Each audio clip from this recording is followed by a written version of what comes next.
Becky, and I am back today with another fitness video. So I'm planning to have a fitness video for the next couple weeks, usually on a Friday. So this video is about my running story, and I did mention in my 2015 goals and also in my 2014 kind of recap of the year that I did start running last year. And so I kind of want to tell my running story and then tell you some of the tips and suggestions I have for somebody who might want to start running but they really don't know how to do that. I guess I'll start by telling you my running story or my history with running. I am the most spastic, uncoordinated person you could imagine. Even in elementary school when most kids, I mean, I ran around and we played a lot and stuff. I just, you know, we would have that time every year in gym class where they had the 1 mile day. I don't know if anybody else had this or not, but there was one day in the school year that you had to just go out and run a mile. Just no training, no practice. You just had to go out and run a mile. Like it was something that, I mean, maybe other kids could do it. I don't know, but I struggled. I was the kid, me and a couple other kids. We had a dugout. We would run around the baseball field and we had the dugout. And so I would like run behind the dugout and then hide and hope that the gym teacher wouldn't notice I was missing. And of course she did. She'd come and she'd flush all the kids out and we'd run and run and run, hoping she'd forget and we'd hide again. I mean, I just didn't have any endurance. I hated running. It wasn't something that I wanted to do. I played outside, we did jump rope, we rode bikes, we did all kinds of good stuff, but running was not something that I was built to do, I didn't think.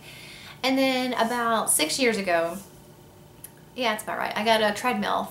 And so we went out and picked out the one we wanted, and the man in the store was like, well, what are you planning on doing on it? I was like, oh, just walking, because I knew that I liked to walk. My mom and I had grown up walking, and we'd take a walk almost every summer night together, and it was some of the best times we had, just kind of talking and stuff like that. And so I knew that I liked to walk, and I knew I wanted something I could do inside the house that didn't necessarily have to be an aerobics tape or anything like that. And of course, at that time, my oldest daughter was about 4 or 5 years old. And so he said, what are you going to do on this treadmill? And I said, just walking. So I picked out the one we could afford that seemed the best, and it was really meant just for walking. And I did that for a while. It's been, you know, it had been in this room actually, which is my office and our homeschool room now, but I had it in here for a couple years and it took up so much of the space in here, and it, you know, I used it, I did use it, but I really never ran on it. And the couple times that I tried to run on it, I literally could not run longer than like 30 seconds. I mean, it was sad. And I still felt like even then that I wasn't in that bad of shape that I couldn't run for more than 30 seconds, but apparently I was. And so, you know, I continued to walk and I kind of forgot about running. I was like, well, it's just not in the cards for me.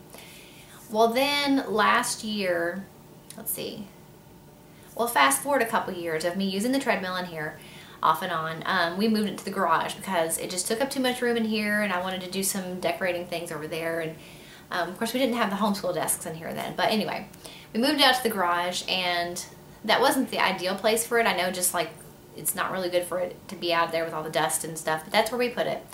And so I would still continue to use it. And it was really hard to use in the summer because it was hot out there. In the wintertime I would freeze to death. But that's really when I started actually running on it. And it was about March of 2014 because that's when I started my kind of weight loss journey again. I mean, I used to start one just about every year and not finish it and not continue it. But anyway, I started exercising again back in March of 2014. And I began walking, and I would try to run, and it would not work out very well. And I was kind of hit or miss. Like I would try to run based on time, then I would be like, okay, well, I'm not going to run by time, I'm going to run by distance. Then I'd like, I'm going to run for this song and then not the next song. You know, I didn't really have a pattern. I didn't have any rhyme or reason to my training.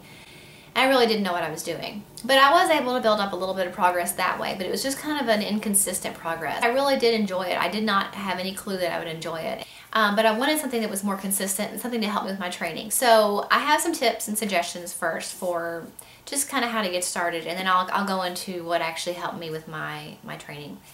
As random as it is, and this has shown up in several of my videos, the first thing that I love for any kind of exercise, but especially running, is the Nivea lip butter. And I love this stuff because it's kind of a waxier consistency. And so it's the only lip balm that I have found, or lip gloss, that doesn't sweat off, it doesn't go off when I wipe my face, it doesn't come off as I'm drinking water while I'm exercising. And so I would just keep this on my treadmill, and before I would start a workout, I would put this on and it would stay on the entire time that I was working out and sweating and all that stuff. And I guess the reason I did that was because I can't stand it when my lips feel dry anyway, but especially when I was trying to exercise and you're breathing in and out of your mouth a lot, my lips would get really dried out. So I definitely love this. I mentioned in a couple of my other videos, if you've seen those, that I do have a heel spur on my left heel. And I have had bouts of plantar fasciitis, which I was trying to find some inserts that would be comfortable to run in and that would help protect my heel, just to add that extra cushioning. So I had tried some expensive ones that I got at a running shop, but I did not like those. I took them back. What I ended up finding was these ProFoot, what are they called? It's the ProFoot heel cushion insert, and these are kind of yucky because they have been in my shoes, but they just have extra cushioning at the heel and then a little bit more of an arch support, and so they're half insert. They don't take up the whole length of the shoe, and I was actually able to wear these on top of the insole that already was in the shoe, which is nice because when you take those out and you only have half an insert like this, your toes feel kind of the roughness of the shoe. So these slipped on top of the insole that was already in the shoe and just added that extra comfort and cushion, and I do really think that they help me a lot with my heels. Another thing I would recommend is to get a good pair of earbuds. If you like to listen to music while you're exercising or while you're on the treadmill, try to get some that will stay in your ear. Nothing's more annoying than try to run and your earbuds keep falling out or they're painful. So just a good pair of earbuds. You don't have to spend a lot of money on them, just ones that fit your ear well. And then the same thing with exercise clothes. You don't have to run out in the beginning and get the most expensive running outfit you can find, but try to find something that, of course, you'll need, support if you need a sports bra or something like that. But as far as what you run in, just try to make sure it's something comfortable and breathable that's not going to fall off. Like, I know some of my t-shirts that I tend to exercise in are a little bit big around the neck, and they would like gradually fall off one shoulder, and that drove me crazy. And it was very distracting. And that seems like a silly thing to be distracted by, but it distracted me. And so maybe, I thought, just try to get some things that are comfortable and breathable that you can move in, that are not going to fall off when you're trying to exercise, or like shorts that are too elastic around the waist and they fall off when you're trying to run. That's really annoying. Main thing would be a high quality running shoe. And again, you don't have to spend a whole lot. I mean, just something that has good arch support, good heel cushion, and they can tell you that at any sporting goods store, which brands are good for running. I really like the Brooks brand. That's actually the brand that was recommended to me by the podiatrist when I went to see him for my plantar fasciitis. So I have used the Glycerin and the Adrenaline. Those are the two Brooks running shoes that I have used, and I love them both. They are usually around $100 to $130 a piece, which is expensive, but if you're just using them for running, they'll last, for quite a while. Or I get mine at Dick's Sporting Goods usually. We have a Dick's scorecard, like the free membership card you get.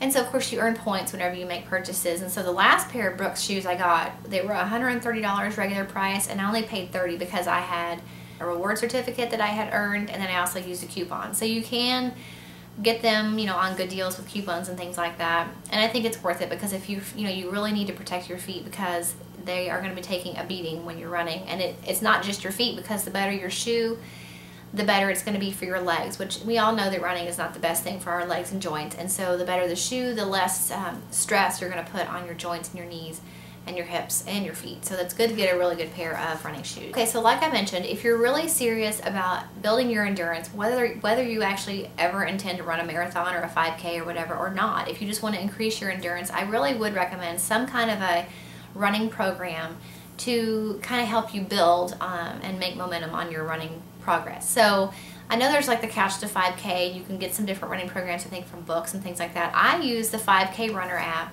It wasn't until I started using the 5K Runner app that I actually started making noticeable, consistent progress. Because like I mentioned, I would kind of go back and forth. Like I would run based on how long I could run, and then I would run based on the distance I could run. And it was just not a consistent way to build momentum and to reach a better goal of making more progress. So I have included the link for the 5K Runner app below, just in case you want to check it out. It's only $2.99, I believe. There is a free trial version if you want to try it. I think it's got the first couple days run workouts on there, and then you can purchase it for $2.99 for the whole program if you wanted to. And I went ahead and did that. I did the trial program for a couple days, and I really did think I could benefit from something like that. And for $2.99, it has made a world of difference in my progress. So with this app in particular, it's designed for 3 runs per week that are part of your training. And so there's a 5-minute warm-up in the beginning and a 5-minute cool down at the end. And so the middle part is all intervals. So it'll say, you'll have your 5-minute warm-up, and then it'll beep and say start running. And let's say, just for, I don't know, I can't think of an example, but let's just say for the sake of this video, run for 1 minute, and it times you, and you run for that 1 minute, and it beeps again and says walk for a minute. And so it does that throughout the scheduled part in the middle, and then it tells you when you're halfway through. It alerts you that you're halfway through, And then it's so silly, it's the stupidest thing, but I really feel like that having that little ding ding to tell me to start running really did motivate me, because when I was timing myself, I would be like, well, I know it's time to start running now, it's been a minute and a half or whatever, but I'm tired, I'm going to walk another 30 seconds. So I mean, that has really helped me to stop walking when I'm not supposed to be walking and to start running again. It is designed to do 3 days a week, but you know, if you notice that you can't jump up that, you know, every time, you can repeat any day that you want as many times as you want. And I have done that many times. And actually, I had made a lot of progress on this app with my old treadmill, and I got into a certain week in the training. And then when I got my new treadmill, the resistance is so much harder on this new treadmill belt that it's a lot harder to run on. And so, I mean, it's easier to run on because it's more cushion, but does that make any sense? Like, the resistance of the belt itself was a lot tighter than my old treadmill, and so I actually had to go back. I started going back a couple weeks, and then it was still too hard, so I finally just said, just forget it. I'm going to start all over from the very beginning. You can repeat as many days as you want until you feel like that you're ready to jump up to the next level, which would usually increase your time by a little tiny little increment. Now, sometimes I have noticed with this app, the increment that it jumps up is a little bit much. Like, let's say you're training and you're at the week where you're running for a minute and a half and then you're walking for a minute and a half. Well, let's say that that's easy for you, but then the next day might jump up to 2.5 minutes. Well, that's a minute is a big amount of time to jump up if you're still really trying to work on your endurance. So if you're not ready for the 2.5, you know, to jump up to that next increment, then just stay at the 1.5, or maybe go ahead and do the 1.5, but just push yourself to 2 minutes. Just time that extra 30 seconds, and then when you've gotten used to that, then go up to the next increment. So that's the nice thing about this app. It waits for you while you're ready to go on to the next level. Another nice thing about it is you can still use Pandora or Slacker while you're using this app. It doesn't affect the app. It still keeps time and everything, and you can still leave it and go to Pandora or Slacker or whatever, and then when you come back, the app is still running and keeping accurate time for you. It's also nice because there's a way you can flip the screen. Like, if you know that the headphone jack on phones usually is on the bottom, and you're propping your phone up on the treadmill, so it makes the screen upside down. So there's a button where you can flip the screen, and so it turns the screen on the app the right way, so you're not looking at it upside down. So that's nice. So I really do think it's worth the investment. I mean, I've not finished the program yet, and I'm sure there's other ones out there that are great. This is the only one that I've ever used, so of course to me it's awesome. I am training to do a 5K this year, and I really hope that I can do that, and then who knows what will happen after that. But definitely check this out if you haven't already, and see if it maybe can help you and motivate you in your running. So another really important tip is to make sure that you stretch before you run. Don't just go and run without stretching at all. And I don't just mean static stretches, I mean actual movement stretches, because you need to warm up those muscles, and the more elastic the muscles are, the less likely they are to be injured. And so it's really important to make sure that you're doing static stretches, but also you're doing a lot of movement stretches so that you are warming up the muscles. And that's where the 5-minute warm-up does come in handy with the app. But usually I'll still do some stretching and then walk for 5 minutes before I start running at all. If this is your first time at running, start small and work at your own pace. Even if you can only run 10 seconds without dying and gasping for breath, that's 10 seconds, and you can build on that and continue to improve. So don't worry so much about other people that you might see or know that run marathons or are going at it and making more progress than you feel like that you are. You're really only in competition with yourself. You don't have to worry about what other people are doing. Listen to your body and stick with your abilities, because that's really the only way you're going to make true consistent progress and to avoid injury. So I wanted to share just some of my running goals. Like I mentioned, I do want to try to do a 5K this year. I haven't decided if I want to do like a themed run, like a fun run or a color run or something, or if I just want to do a regular, like a family run walk. I haven't decided that yet, but I do want to try to do that this year. I do want to continue to work on my distance and my endurance. I mean, like I said, I haven't finished the app yet, and I don't know how long it's going to take me to finish it, because I do repeat some of the days over until I'm ready. But considering where I came from with running, I've made so much progress, and getting to know this new treadmill has been kind of a challenge. I didn't really realize there was a learning curve with treadmills. I just figured they were all the same, but they're not. So that's been kind of a setback, but it's okay, because I'm really in competition with myself, and I know that I'm making progress and improvement, so that's really what matters. I'm also making a conscious effort this year, because I write down, whenever I work out, I write down what I did anyway, but I really want to make sure to keep track this year of my mileage, because I think it'll be really fun at the end of the year to count up how many miles that I have run and walk. So that I'm going to try to keep track of this year. And at some point in my life, I mean, if you've seen any of my videos, you know that I'm a Disney freak. and I would love to do one of the Disney half marathons. I can't imagine ever doing a marathon, and I mean, maybe I guess I could if I really wanted to. I think the half marathon's a lot more of a doable, approachable goal here in the next couple years. And we go to Disney every year anyway, so it might be one of these days that I would like to do that. So that is my running story and my suggestions. So I'm interested to take any suggestions that any of you have, because it is really something that I have grown to love, and I find that completely ironic because I used to hate it. But it's so freeing and liberating, and it makes me feel powerful and strong, and it has really, really helped with my weight loss progress too. I don't think I would be, I was going to say I don't think I would be where I am today. I don't mean it that way, but I mean I don't think I would have made the progress that I have made so far if it weren't for running. I mean, I do a lot of cardio and I do a lot of other strength training and stuff, but I do think that running has really upped the ante for me as far as my weight loss journey is. Please subscribe if you haven't already, and I'll see you in the next video. Bye.